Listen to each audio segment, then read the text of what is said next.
யார் இந்த விஜய் என்று மக்கள் வந்து கொஞ்சம் கூட சிந்திக்கவே இல்லைங்க.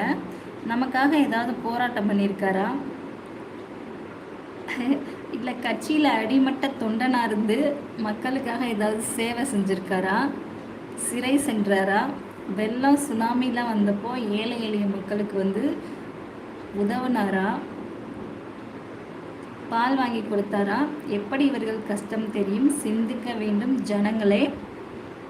ஜோசியம் பாப்பருக்கு அரசு பதவி கிடைச்சிருக்குது. டிஎன்பிசி குரூப் எக்ஸாமில் பார்த்திங்கன்னா எவ்வளோ கஷ்டப்பட்டு பெண்கள் ஆண்கள் எல்லாரும் படிக்கிறாங்க. அவங்களுக்கு சரியான வேலைவாய்ப்புகள் உருவாகிறதுக்கான வாய்ப்பு வந்து ரொம்ப கம்மியாக இருக்குது. பட் ஜோசியரை பார்த்திங்கன்னா அரசு பதவியில் வந்து அமர வச்சுருக்காங்க. ஆட்சிக்கு வந்த 4 டேஸ்லே ஜோசியரை வந்து அரசு பதவியில் அமர வச்சிருக்கிறது தமிழ்நாட்டு மக்களிடையே மிகுந்த பரபரப்பை தான் ஏற்படுத்துச்சு.